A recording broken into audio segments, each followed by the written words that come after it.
Question 1. A principal would like to compare the students in his school with a national standard. He decides that the sample must include 16 students, made up of 8 boys and 8 girls.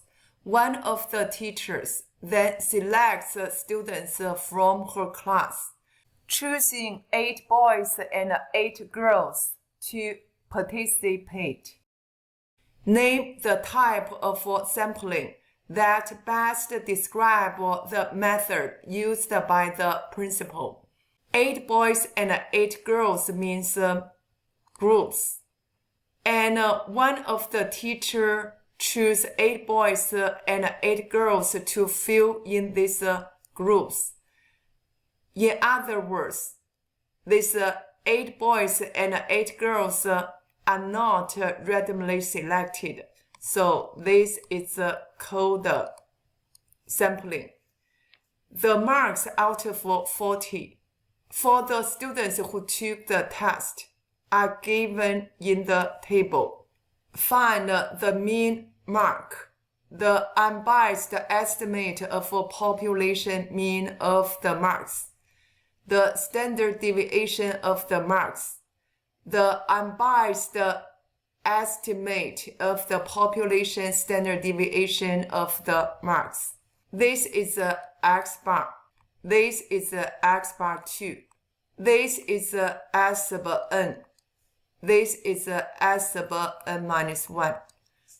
Column A for marks. Column B for frequency. So I use F for frequency. Then go to menu. Go to 4.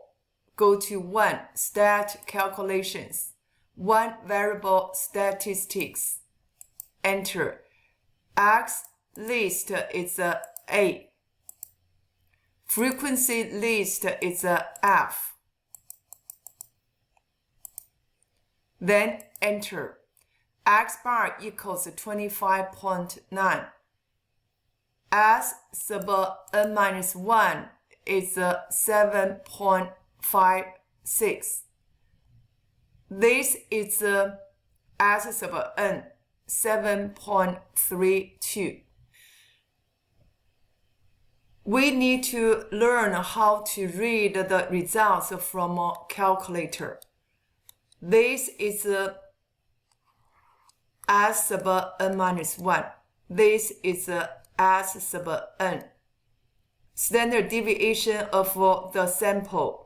This is unbiased estimate of population standard deviation. This is mean. The national standard mark is 25.2 out of 40.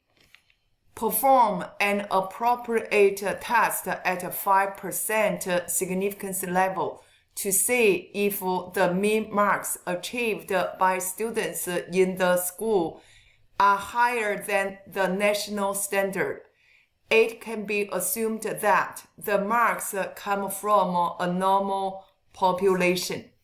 First of all, let's define the variable. Let mu be the population mean.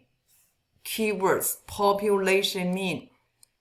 Marks by the students in the school.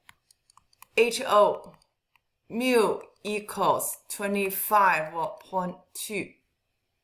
H1, mu greater than 25.2.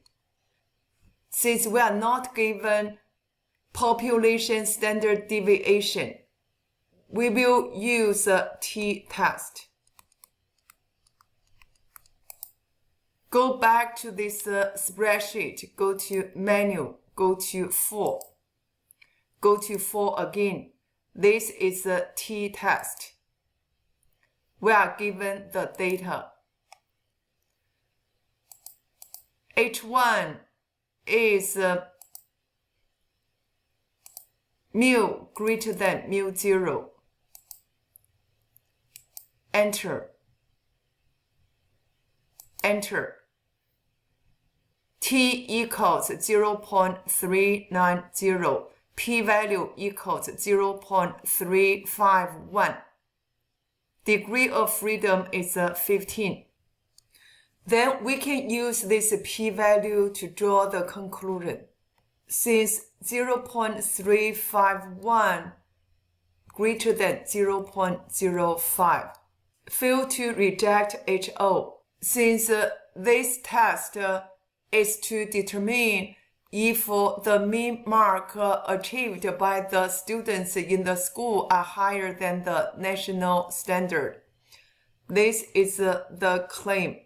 So our conclusion will be not enough evidence to suggest that the mean marks achieved by the students in the school are higher than the national standard. State one reason why the test might not be valid. This is a quota sampling. So we could say because the sampling process is not random.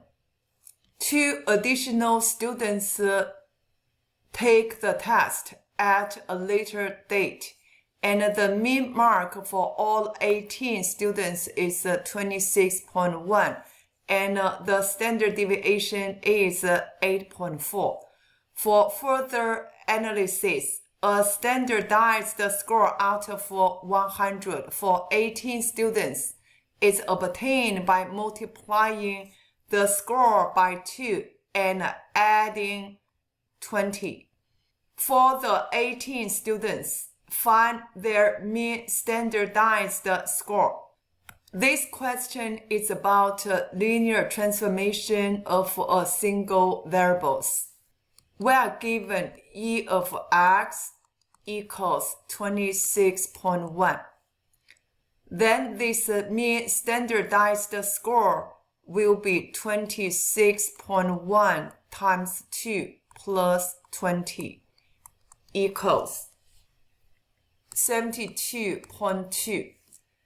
E2, the standard deviation of their standardized score. We will use this formula. We need to figure out variance of x first, which is 8.4 squared. We are given a equals 2. So variance of 2x plus 20 equals 2 squared times variance of x, which is 2 squared times 8.4 squared. Standard deviation equals square root 2 squared times 8.4 squared equals 16.8.